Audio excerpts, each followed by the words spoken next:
Assalamu alaikum everyone. I have a surprise for you. I am suddenly in Canada. I was last week in Philippines and a couple of days ago in London. Now I'm in Canada in the mountains, in the Rockies, close to Calgary. About 2 hours drive from Calgary. There is a turquoise lake behind me, absolutely breathtaking, beautiful. Now we're hiking, you can see I'm breathless, getting old, right? But there are some youngsters with me, beautiful youth from Canada, Muslim brothers, and they have some questions. So I said, why don't we have this conversation on camera? You ask questions and I'll try my best to answer them so that you can also benefit, brothers and sisters. I like to have fun together, share the beautiful thoughts and moments from my life. So right now, you may think we are somewhere in Pakistan or something like that. No, this is Canada. This is the Rockies. We are trekking in the mountains in a very beautiful place. Lake Louise. Is that what it's called? Lake Louise, yes. Lake Louise, right? Banff, Canada. Close to Banff, the city of Banff in Canada. 2 hours drive from Calgary. So what's the question, brother? Let's go. Bismillah. Bismillahirrahmanirrahim. Last night, some of the brothers at the campfire were asking each other, Yeah. especially with everything going on in Palestine and Gaza, Yeah. and all the protests going on, and just reflecting on the effects of what these protests are really doing. We were thinking, the question was posed is, what's the best thing that you can do to support Palestine? Okay, the brother, if you heard the question he's asking, what can we actually do about Palestine, the situation in Gaza? Are the protests doing anything? Are they even worth it? Or what can we do otherwise? I always give advice to my brothers and sisters to play the long game. Don't always look for short-term solutions. You may make noise. You may go out on the streets. You may, scream and shout and vent your anger, let out your frustration. But in the long run, is that changing anything? No, it isn't changing anything. For the last 70 years, we've been making a lot of noise. My advice to everyone out there is play the long game. Educate yourselves.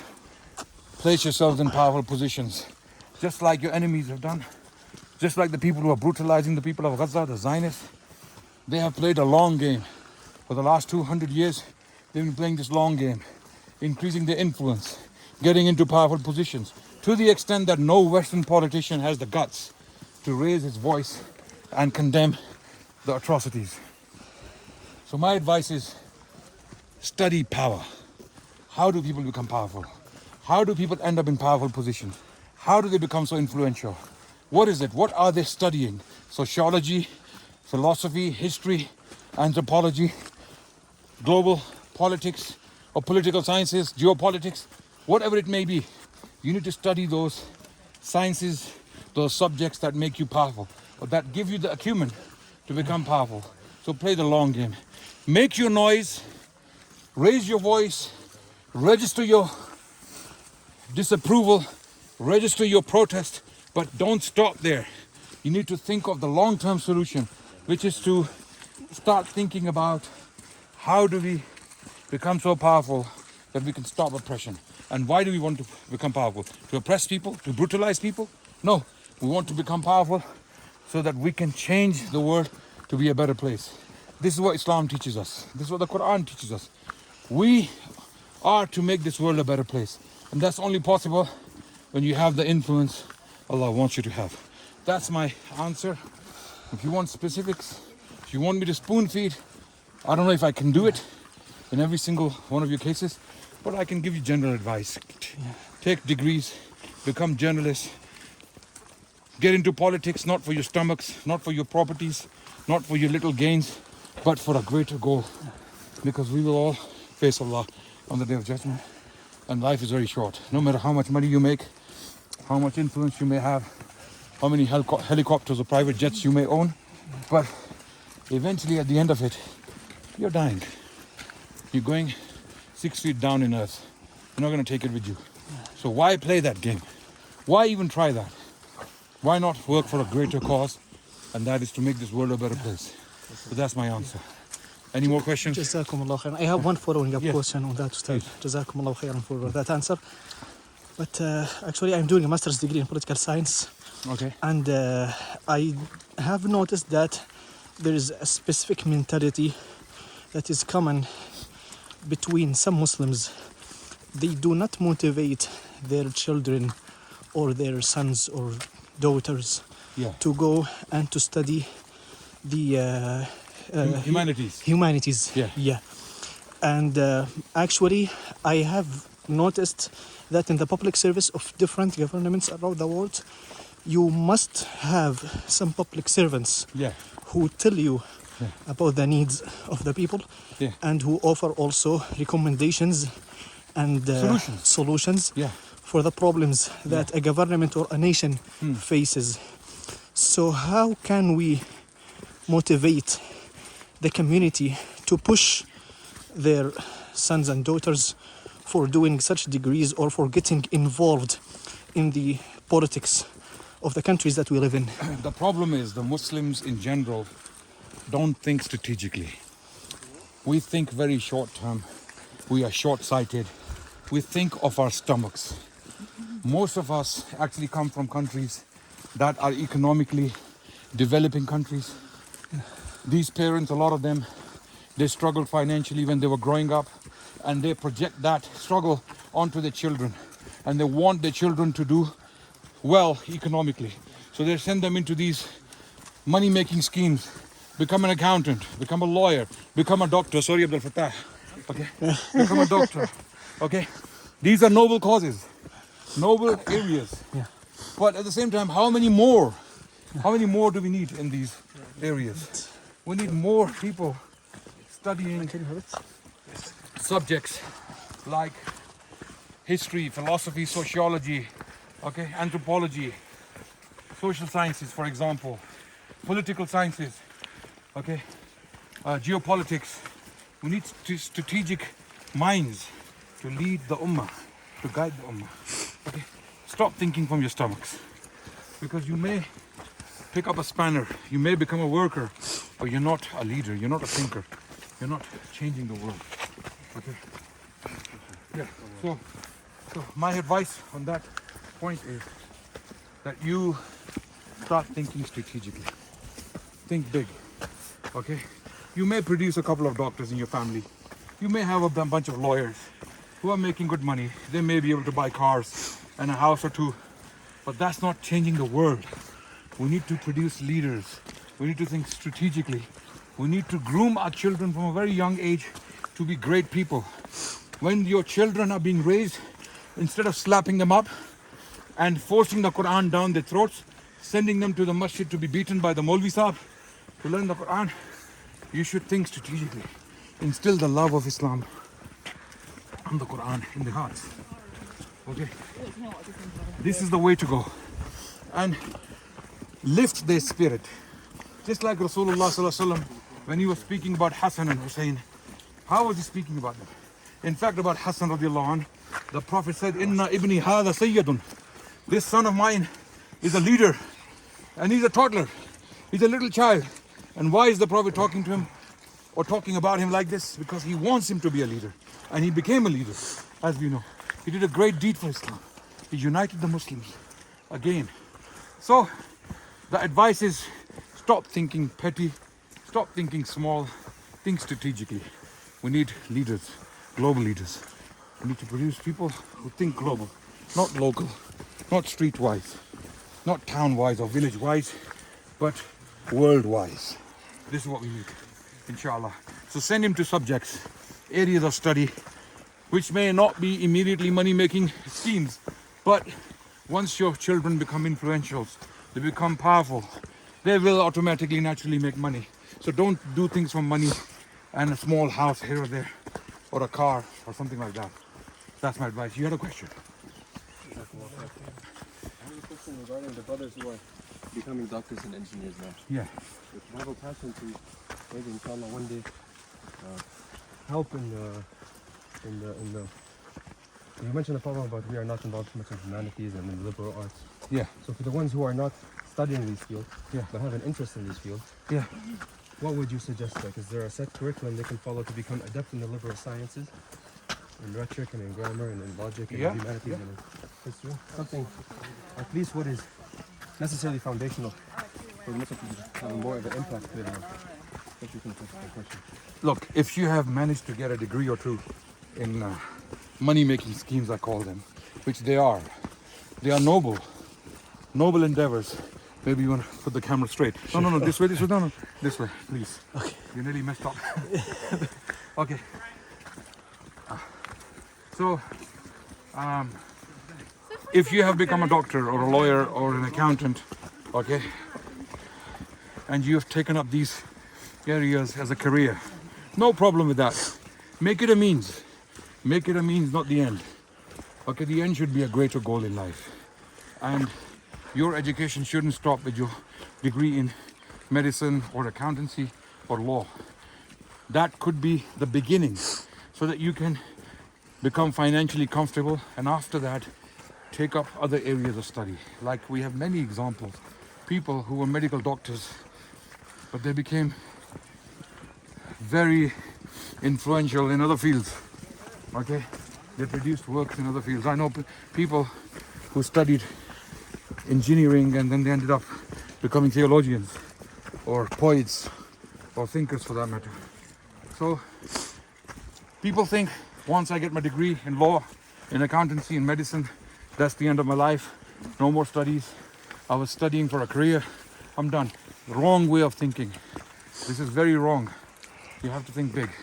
Make yourself financially comfortable and then keep going. Keep going into other fields that can actually change the world and make it a better place. Strong. Okay. Now that I'm talking to you and we're getting breathless, I just want to have... It's up here. I want you to see, behold, this beauty, natural beauty. Canadian nature. Absolutely amazing. Okay, look at that lake, the color of water. We didn't paint it, by the way. We didn't throw any color in it. That's the natural color. This water is from snow. Okay, you can see the glacier on top. And this is where the water is coming down. And this is a turquoise lake called Lake Louise. And we're walking with brothers from all over Canada. Let's not say where. Okay, let's go, inshallah. So, guys, we're doing Q&A, by the way. Okay, any more questions? I have another, but I've been selfish. If anyone wants to go. Yeah, kind of building up on the previous question. Like, for example, myself, I've studied computer science. And there's always a push to get into the big companies. Big corporations to make money. Yeah. And these are things that just sucks your time completely. Yeah. And I've been trying to push, for example, to become a teacher instead. Right. So how would we... Guys, as the question continues, just want you to behold. Absolutely amazing. SubhanAllah. This is in this world. Imagine what the Jannah will be like. Sorry. No worries. So beautiful. Allahu Akbar. SubhanAllah. If this is the dunya, brothers and sisters, I want you to imagine. Actually, you cannot imagine what Jannah would be like. Allahu Akbar. SubhanAllah. Sorry. So your question was, you're in computer sciences and people want you to get into big corporations, work for them, and that takes all your time, right? Okay. And what else? And that's it. But for me personally, I would like to, for example, get into teaching or something that would create a more meaningful impact, especially with like kids in countries like Canada where they don't really have much of training. 0.75. How can I, and people like myself, there's many, especially Desi people in positions like myself where we're being forced into this. You see, this is a big problem within our communities. Our kids are being raised to study areas that they don't really have any passion for. They do it to please the parents. They do it for a career, to make money, because this is the mindset. Our kids will grow up, they will go to university, they will get a degree and they'll get a job. This is the mindset. Hardly any parents are thinking, our kids will grow up, they'll become great people and they will change the world to be a better place. This is the thinking that's lacking, and this is the problem. The brother, he just mentioned that he did computer sciences, and if he goes into a big major corporation to work for that company or corporation, he's not going to get time to do things he really wants to do, things he has passion for, teaching, or making a difference to this world. It's in the state, as we can all see, politically, economically, morally, you name it. The world is in a mess. This world is going through a very interesting period in its history. And how are we going to change that? Okay? It is enough for good people to do nothing, for bad to flourish. Okay? You become bad as soon as you become idle in the face of evil. So you have to do something. You have to exert your influence to change the world. So again, this is to do with thinking. What you just mentioned there, this is a problem with the mentality. Why do we study? Why do we seek education? People think education is for money, it's for the stomach. It's just buying food, buying a house, buying a car. That's what the education is for. But never, the purpose of education was never that. Even Islamically speaking, Allah subhanahu wa ta'ala, when He describes the virtue of knowledge, this is to raise your status as a human being. Raise your caliber, raise your thinking, raise your morals and your values. Not raise your stomach or raise your bank balance or raise your cars. That was never the purpose of education. So we really have to go back to the Quran and start reminding ourselves, what was the verse? أعوذ بالله من الشيطان الرجيم هل يستوي الذين لا يعلمون والذين هل يستوي الذين يعلمون والذين لا يعلمون. What does that verse actually mean? That those who have knowledge can never be equal to those who have no knowledge. So we really have to think about this principle. This is a real mess, in particular in the Muslim world, where all our kids, and that's why Palestine is happening. That's why whatever happened in the last 30 years in the Muslim world is happening, because we don't have leaders. We have no leaders. Sorry, you like it or you don't like it, this is the reality. The reason we don't have leaders is because we are not producing leaders. We don't have mechanisms. We don't have plans to produce leaders. But your enemies, they are producing leaders. Albeit for the wrong ends, for evil ambitions, but they are succeeding so far. So we need to change our way of thinking. That's it.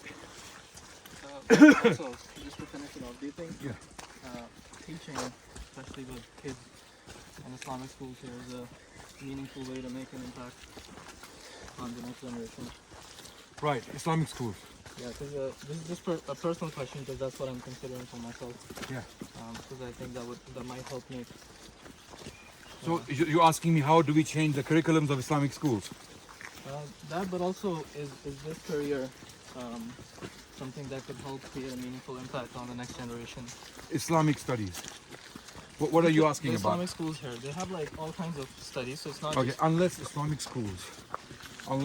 schools are specifically raising leaders and to teach them basic curriculum, meanings of certain verses of the Quran or meaning of certain verses of Hadith, how to teach them how to pray, how to make wudu.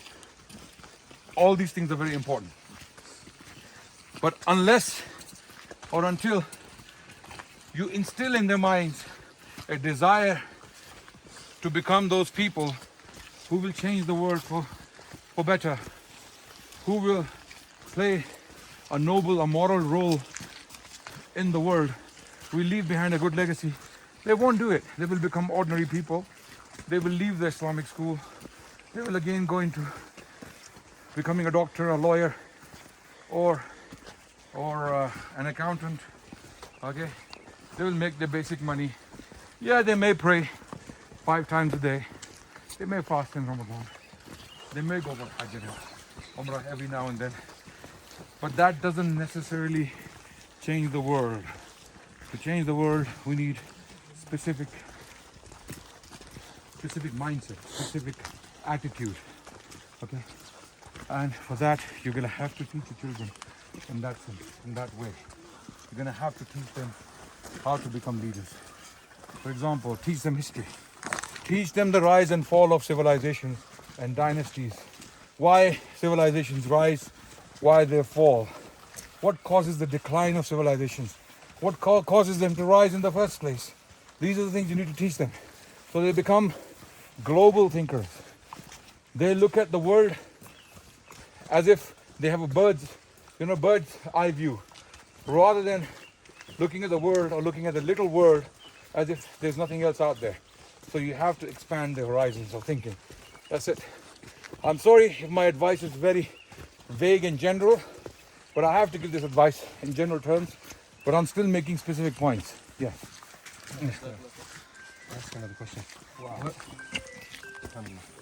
What do you think of? Look behind me. That's amazing, right? This is the most dynamic video on my YouTube channel. It's going to be. You know why?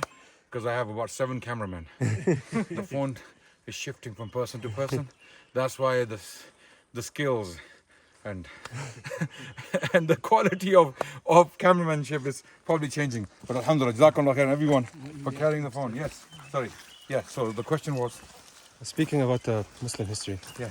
what do you think are maybe 5 most important Muslim events or events that happen in Muslim history or themes in Muslim history that every Muslim man or woman should know in modern times? Look, I can speak in traditional, conventional terms and give you those major events that changed the course of history. For example, early Islamic expansion. Okay, Muslims took a lot of territory. That was a dynamic event in the 7th century that took place when the Muslims came out of Arabia and they took a lot of land.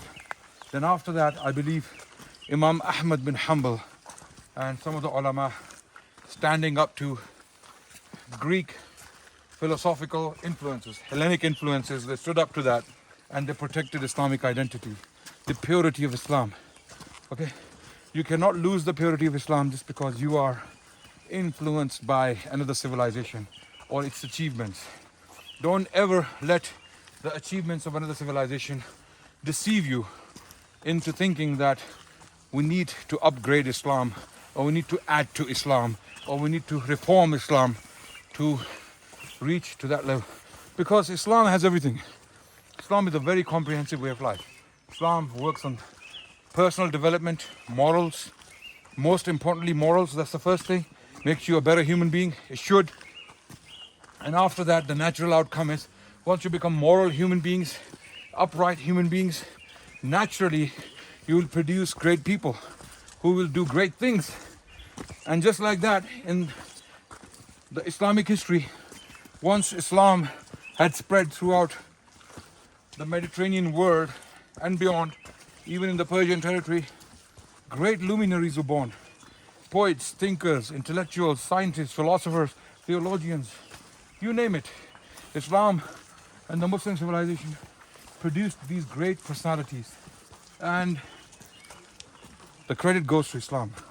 So I would say 5 major events: early Islamic expansion, Imam Ahmad, his stand against Hellenic influences, his stand against the Mu'tazila, okay, was a very important event. Preservation of hadith done by the students of Imam Ahmad. For example, Imam Bukhari, Muslim, Abu Dawud, Tirmidhi, Ibn Majah, Nasai. These people, they all belonged to one group of people who decided that we must preserve the Sunnah of the Prophet. That's also very important. Okay. Then colonialism was something that put us on the back foot. Okay, took away a lot of our identity. Our people, generally Muslims in the Muslim world, were pretty much all colonized by Western powers in the 19th century, and we pretty much lost our sense of identity. And this is what we're trying to revive and bring back. Now that does not mean that we don't make progress. We do make progress. We love technology. We love scientific research. How do we know that? For 1,000 years, Muslims dominated scientific research. Some of the best labs, some of the best libraries, some of the best scientists and thinkers were in the Muslim world.